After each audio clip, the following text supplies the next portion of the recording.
Yeah. You know how you know how long it take for the sun to come up some mornings, man. But it's 7 o'clock, man. It'd be so dark, man.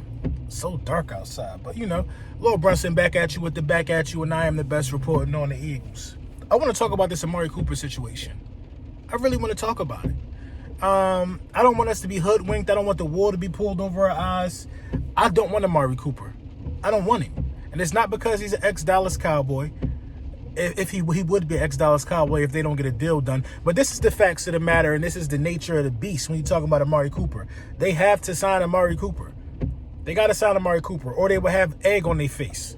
You know what I mean? They would be the laughing stock of the NFL if they didn't sign Amari Cooper, simply because they wasted a first-round pick on him. And when the draft came next year, when they didn't have a first-round pick, well, our first-round pick is Amari Cooper. Come on, man. It is what it is, man. They got to sign that kid. I don't want him. I think Amari Cooper is a quitter. I seen him leave the field so many times. People could say you hurt. Well, if you that hurt, don't play. Don't play. You seen what Deshaun did. He was that hurt, didn't play. Didn't want to be a letdown. You know what I'm saying? In the Patriots game, he played a lot. He left the field because Stephon Gilmore was bullying him. That's how I feel about that. So do I want a guy with that type of softness, that soft bone in him? He got that same soft bone that Nelson got, in my opinion. That same I think Nelson might be more mentally tougher than Amari Cooper, because Amari Cooper had problems in Oakland because Gruden, he was soft. He was soft, and Gruden didn't like it, man.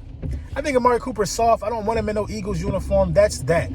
We can go draft us a wide receiver. I don't want no dude that you got to pay all his money who ain't going to even play. You know what I'm saying? Who not going to even play. In a contract year, dude didn't want to shut it down because it was a contract year. You know what I mean? The money on the line, so he didn't want to shut it down. You know what I mean? But sometimes, it's better to shut it down and have those good memories of when you was balling out, when you was healthy, instead of trying to go out there and force it and knowing you can't play. You know what I mean? I don't want that dude in no Eagles green. They could keep him over there in Dallas. He buns. All or nothing, man. So, I finally concluded it. Well, I didn't conclude it. Yeah, I concluded it. I liked it overall, man. It's just a slap in the face to Brandon Graham that he doesn't get to be a Pro Bowler. He should have been a Pro Bowler last year, man. Brandon Graham is a star in Philadelphia. Only team that he ever played for. You know what I mean? His enthusiasm on the sideline is just bar none. Brandon Graham is a class act on and off the field, never been in trouble. You know what I mean? The trash talk, all of that stuff that he do is just what football is about, man. And I like Brandon Graham even more after seeing that, man. It's a couple people I like even more. Josh McCown. It's amazing to me that he wasn't, a quarterback coach at least. At least. I mean, you could bring him in as a quarterback coach, and then you really ain't got to change nothing else. It's amazing to me that he's not the quarterback coach, man. I don't know what type of love affair we got with that dude. What's his name? The young dude everybody keep talking about, Preston something, man. Preston Way, whatever his name is. Man, I don't know, man, but I don't think it's a better candidate for quarterback coach that was already internal than Josh McCown. Now, would Josh McCown would have done it? That's a different question. Maybe he turned down a position. I don't even think they offered it to him. But at the end of the day, man, Josh McCown, Brandon Graham, even I like Carson Wentz as a leader, man, more, because Carson Wentz was actually listening to those guys, man. You know what I'm saying? I didn't really see no Carson Wentz going back and forth with nobody. People were saying stuff. Either he was quietly and acknowledging it, or he just was agreeing. He was acknowledging it verbally. But you know that he was taking all advice. He was taking everything. And the stuff that was on his shoulders, man. And you know what I'm saying? And I want to widely... I want to widely give credit to Josh McCown for being the one that helped Carson Wentz settle down and understand that sometimes you got to take the check down. Because if you look at All or Nothing, man, in a couple of them episodes, Josh McCown was drilling in Carson's head. Listen, get the completion. Completion is like fast break points, a fast break layup. Just take it. You ain't got to go for the three all the time. You know what I mean? And that type of stuff, I think, helped mold Carson Wentz into the passer that he is. A lot of people are already predicting the Super Bowl. They're saying that the Dallas Cowboys are going to lose the Super Bowl 55 to the Chiefs. I don't understand how you leapfrog.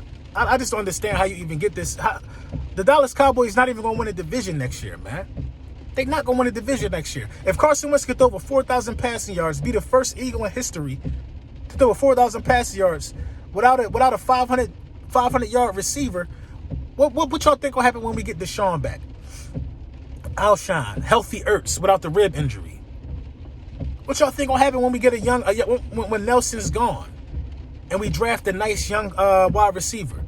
What y'all think gonna happen if he get a dude like Henry Ruggs, CeeDee Lamb? I mean, he's going to throw for 4,000 yards. I don't see him not throwing for 4,000 yards for the next 5 years.